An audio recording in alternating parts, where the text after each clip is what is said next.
De ce fait, le problème qui est posé à tout le monde dans ce pays, c'est comment articuler et garantir davantage ce droit à l'autodétermination du peuple autochtone à côté de celui de la Nouvelle-Calédonie, les deux droits pouvant être liés ou paraître comme antinomiques. Voilà les deux questions pour lesquelles eh bien, je préparais quelque chose d'un peu long, vous m'en excuserez, mais je vais essayer d'aller le plus vite possible. En tout cas, vous regarderez ce qui est projeté. J'essaie de répondre à cette problématique en deux parties. La première, qui va essayer de parler de l'autodétermination et du fait autochtone, tel que ça existe déjà, on constate qu'il y a une prise en compte qui est ancienne, multiforme, mais incomplète. Alors, dans cette partie, on a deux sous-parties, le fait autochtone kanak et l'évolution doctrinale française. Deuxième, une reconnaissance originale, mais incomplète. Alors, on commence donc par cette première partie que vous avez sous les yeux. Autodétermination et fait autochtone, une prise en compte ancienne, multiforme, mais incomplète. Donc, première sous-partie, dans A, le fait autochtone, kanak et l'évolution doctrinale française. Nous avons deux sous-parties, la transformation des principes fonctionnels ou des réaménagements dans le cadre unitaire. C'est une question qui est posée. Et à côté, des prises de position nouvelles de la France. Alors, on commence par transformation des principes constitutionnels ou réaménagement dans le cadre unitaire. La notion de peuple kanak, on est là. Le point, la diversité dans l'unité et l'indivisibilité. Donc, l'indivisibilité du peuple français signifie que la Constitution ne connaît que le peuple français, composé de tous les citoyens sans distinction d'origine, de race, de religion. Elle s'appuie sur l'article 1er de la Constitution, complété par l'article 72.3, qui est arrivé après une révision constitutionnelle en 2003.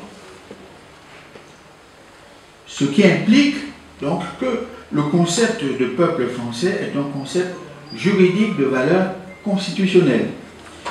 Il ne doit y avoir de reconnaissance de groupes distincts ayant des droits et des privilèges différents, ni des communautés linguistiques différentes, en principe, donc, en France.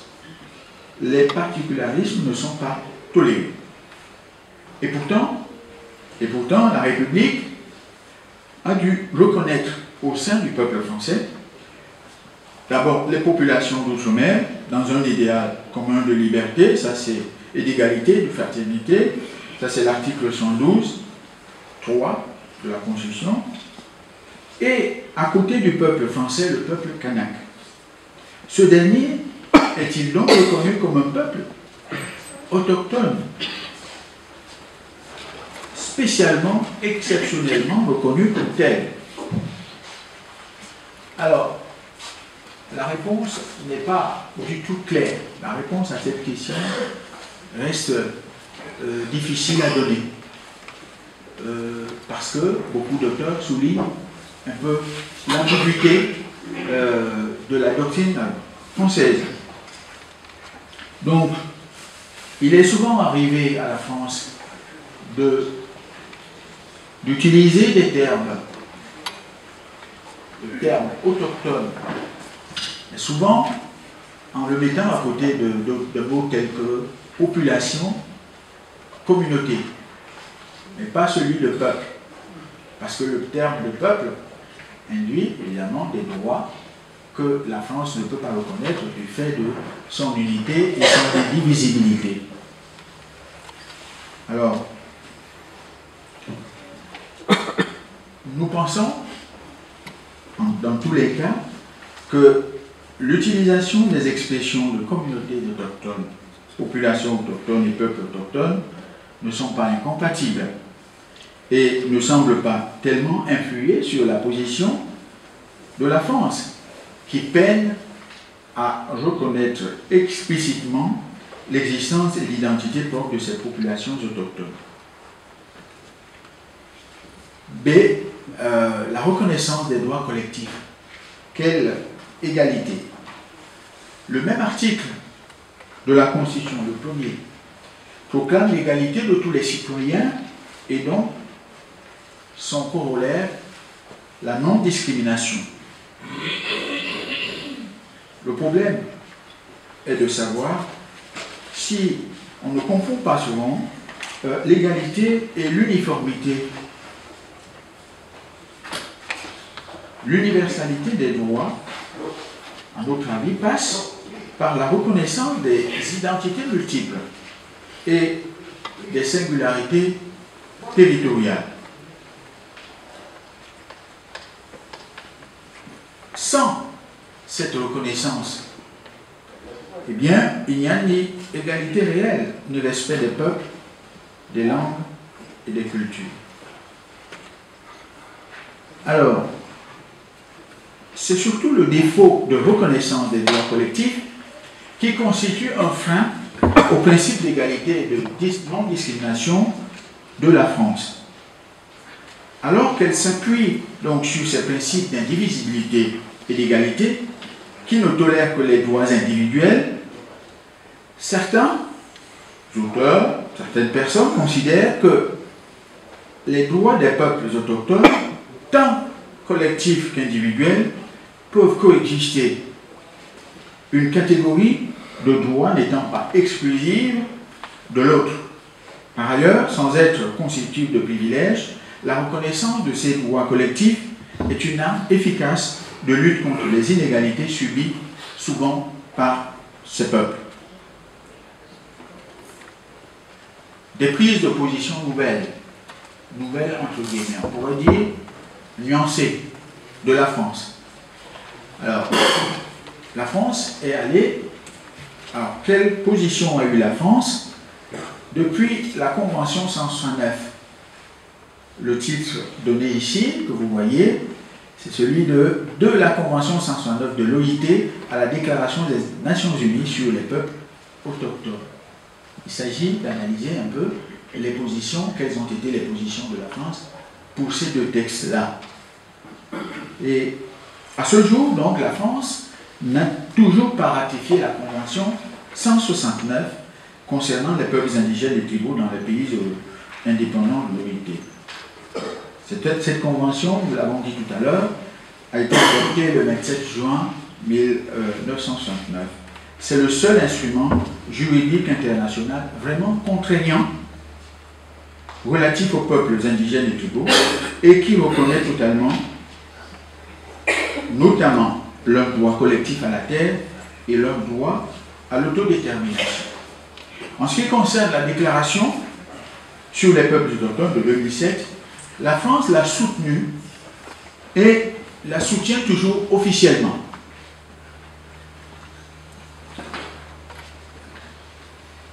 Mais,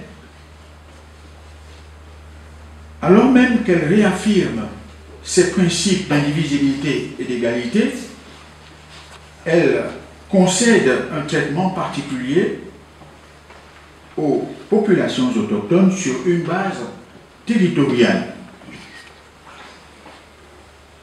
Et tout compte fait, le soutien de la France à la déclaration dont nous venons de parler, qui a été un soutien moral et politique, ainsi que la participation de la France à l'accord de Nouméa, que nous connaissons tous, qui cristallise toutes sortes de remises en cause au niveau des principes, eh bien pour nous, ces deux éléments sont les preuves tangibles d'une évolution doctrinale positive de la France. Le discours, autrefois très éloigné des actes, s'en rapproche un peu plus. L'accord de Nouméa est un cas spécial. Le préambule de cet accord invoque à plusieurs reprises le peuple kanak et le respect de son identité. Donc pour la première fois, un peuple est reconnu au sein de la République côté du peuple français. Cette avancée par rapport au principe de l'unité et de l'indivisibilité en fait donc un point essentiel de l'accord de Nouméa.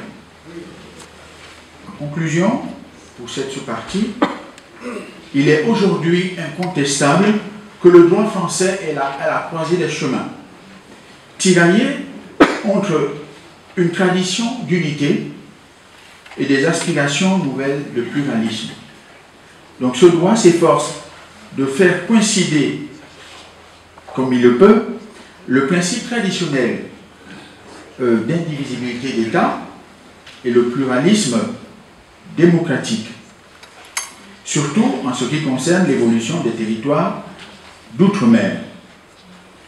Et cette reconnaissance accrue du pluralisme en France atteste d'une mutation lente mais sûre du modèle culturel français.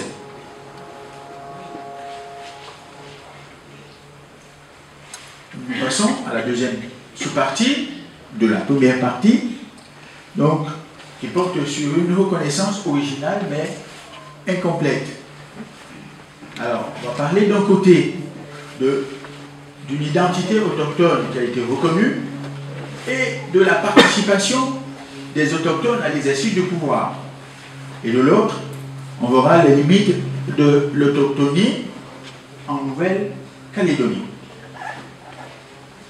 Alors, pour parler de cette reconnaissance de l'identité autochtone et de la participation à l'exercice du pouvoir, je vous propose 4 petits points, il y en a d'autres. Hein. Il y a 5e, puis d'autres que je n'ai pas pris la peine de mettre là. Il s'agit donc d'un droit local qui a été mis en place et des institutions spécifiques qui ont été mises en place et sont coutumières essentiellement. Nous parlerons aussi d'un statut civil, d'abord particulier puis coutumier, et d'une coutume judiciaire qui ont été mises en place. Le grand C est l'élément le plus important de cette sous-partie, puisqu'il évoque le partage des pouvoirs dans les institutions républicaines. Nous parlerons aussi de la terre. On ne peut pas parler d'autochtonie sans parler de la terre. Donc, il existe en Nouvelle-Calédonie une certaine protection de la terre kanak. Donc, je vais aller un peu plus vite pour essayer de respecter le temps qui m'est imparti. Donc, la reconnaissance d'un droit local et la mise en place d'institutions spécifiques sont passées par différents moyens et structures d'expression de la coutume. Alors, il a d'abord été mis en place une organisation de l'espace coutumier avec la création de réserves indigènes et l'attribution de certaines compétences aux chefs coutumiers. Ensuite, il y a eu des instances consultatives coutumières qui ont été mises en place. D'abord par la loi 6 septembre 1984, dans statut le moine, surtout avec l'accord de Nouméa, on connaît, n'est-ce pas, la naissance du Sénat coutumier, qui était avant Conseil consultatif coutumier du territoire. N'est-ce pas? Donc la mise en place d'un droit local et des institutions spécifiques est donc une réalité en Nouvelle-Calédonie. Il existe aussi un statut civil particulier d'abord, puis coutumier et une coutume judiciaire en Nouvelle-Calédonie. La reconnaissance du droit à la différence est devenue explicite à ce moment-là grâce à divers textes réglementaires territoriaux concernant le statut civil particulier.